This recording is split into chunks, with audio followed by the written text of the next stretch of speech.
اللہ الرحمن الرحیم۔ قدیم مصر کا آغاز، دنیا کی پہلی مہذب سلطنت۔ مصر کو دنیا کی قدیم ترین مہذب ریاست کہا جاتا ہے۔ یہ سلطنت تقریباً 5000 قبل المسیح کے آس پاس وجود میں آنا شروع ہوئی، یعنی آج سے تقریباً 7000 سال پہلے۔ یہ وہ وقت تھا جب باقی دنیا کے بیشتر علاقے جنگل، غاروں یا چھوٹے قبیلوں پر مشتمل تھے، مگر نیل کے کنارے انسان نے تہذیب، قانون اور ریاست کی بنیاد رکھ دی تھی۔ قدیم مصریوں نے خود کہا، مصر نیل کا تحفہ ہے۔ نیل دریا کے سالانہ سیلاب سے زمین زرخیز ہوتی تھی۔ یہی زرخیزی ان کے زراعتی نظام اور آبادی کے تسلسل کی بنیاد بنی۔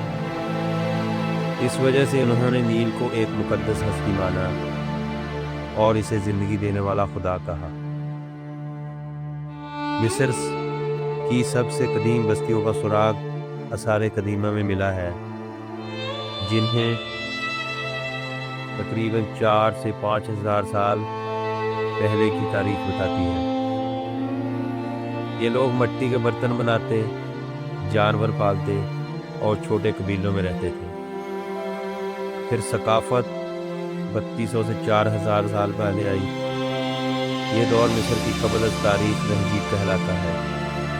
اس دور میں مصر کے لوگ پتھر اور تانبے کے اوزار بنانے لگے، کپڑا بننے لگے، اپنی زبان میں تصویری علامتوں سے لکھنے لگے، چھوٹے شہروں میں منظم زندگی گزارنے لگے۔ یہی وہ دور تھا جہاں سے تہذیب مصر نے قدم بڑھایا۔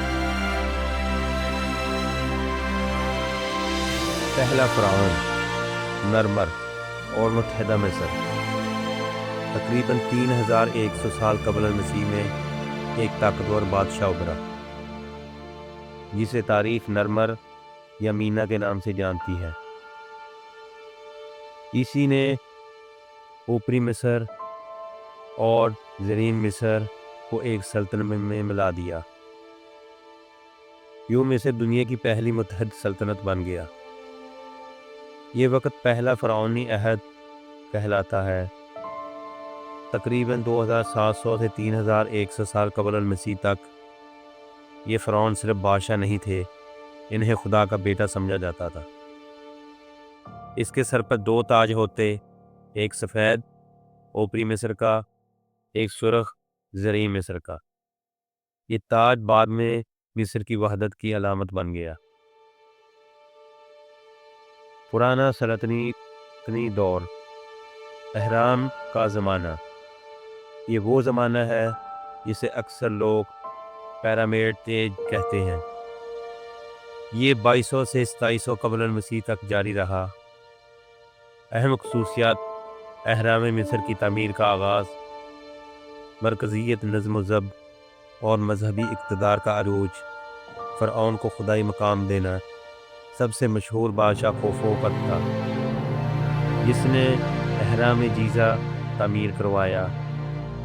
یہ اہرام آج بھی دنیا کے قدیم ترین عجوبہ ہے، جو تقریباً 4600 سال پرانا ہے اور اب تک اپنی جگہ مضبوط کھڑا ہے۔ یہ وہی اہرام ہے جس کے پتھر کا وزن 2.5 ٹن تک ہے، اور ایسے 23 لاکھ پتھر مل کر یہ عجوبہ بناتے ہیں۔ قرآن کی روشنی میں مصر، قرآن میں مصر کا لفظ کئی بار آیا ہے۔ یہ لفظ حضرت یوسف علیہ السلام کے زمانے میں بھی استعمال ہوا، ادخلوا مصر انشاءاللہ آمنین، داخل ہو جاؤ مصر میں، اگر اللہ نے چاہا تو امن کے ساتھ رہو گے۔ سورہ یوسف۔ یہ ظاہر کرتا ہے کہ قرآن کے نزول تقریباً 1400 سال پہلے سے بھی ہزاروں سال پہلے مصر ایک قائم سلطنت تھی، جس میں زراعت، معیشت، بادشاہت اور مذہب منظم تھے۔ درمیانی اور نئے دور۔ درمیانی سلطنت 1650 سے 2050 میں مصر میں امن اور فنون لطیفہ پھلے پھولے۔ مگر جلد ہی بیرونی حملے شروع ہوئے۔ بکسوس نامی قبیلہ آیا جو جدید ہتھیار اور گھوڑے لایا اور مصر پر قبضہ کر لیا۔ بعد میں احمس اول نے انہیں شکست دی اور نئی سلطنت 1550 1070 سے 1550 تک قائم رہی۔ یہی وہ زمانہ ہے جس میں مصر اپنی طاقت، دولت اور فتوحات کے عروج پر تھا۔ مصر نے سوڈان، شام، فلسطین اور لیبیا تک اپنی حکومت پھیلائی۔ مشہور فرعون تحتمسون عظیم فاتح،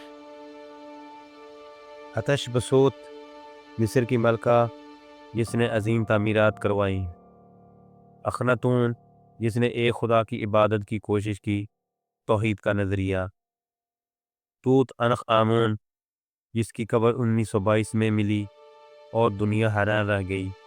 یہ وہی دور تھا جس کے بعد موسیٰ علیہ السلام کے زمانے کا فرعون آیا، لیکن وہ ہم اگلی کہانی میں تفصیل سے لیں گے انشاءاللہ۔ جب تخت ٹوٹنے لگے، نئے دور کے بعد مصر میں زوال شروع ہوا۔ داخلی بغاوتیں، بدعنوانی اور مذہبی اختلافات نے سلطنت کو کمزور کیا۔ پھر بیرونی اقوام ایک کے بعد ایک قبضہ کرنے لگی، اشوری، بابلی، ایرانی، یونانی اور آخر میں رومی۔ جب رومی 30 قبل المسیح آیا تو مصر مکمل طور پر ایک صوبہ بن چکا تھا۔ یوں قدیم مصر کا 3000 سال کا دور ختم ہوا۔ نئی روشنی کا آغاز اسلام کے زمانے میں 641 عیسوی میں حضرت عمرو بن عاص رضی اللہ عنہ نے مصر فتح کیا۔ یوں مصر دوبارہ علم، ایمان اور عدل کی روشنی میں داخل ہوا۔ اسلام نے اس سرزمین کو پھر سے زندہ کیا، جہاں کبھی میں خدا ہوں کہا جاتا تھا، وہاں اب اللہ اکبر کی صدا گونجتی ہے۔ آج مصر کی تہذیب کا سب سے بڑا خزانہ اس کے آثار ہیں۔ اہرامات گیزا، اسفنکس، لگزر اور تھیبرس کے معبد، ابو سمبل کے مجسمے اور ہزاروں مقبرے اور تیروس سر تصاویرات، ان سب کی دریافتیں 1800 عیسوی سے 2000 کے درمیان ہیں، اور اب ہر سال لاکھوں سیاح ان مقامات کو دیکھنے آتے ہیں۔ قرآن اور تاریخ کا خلاصہ یہ ہے، قرآن نے فرعون اور مصر کو عبرت کے طور پر یاد کیا، تاکہ انسان سمجھے کہ کتنی بھی طاقت ہو، اللہ کے نظام سے کوئی نہیں بچ سکتا۔ سورۃ القصص میں اللہ تعالیٰ فرماتے ہیں فَأَخَذْنَاهُ جُنُودَهُ فَبَدَنَاهُمْ فِي الْيَمِّ فَانظُرُوا كَيْفَ كَانَ عَاقِبَةُ الظَّالِمِينَ۔ پھر ہم نے فرعون اور اس کے لشکروں کو سمندر میں پھینک دیا، دیکھو ظالموں کا انجام کیسا ہوا۔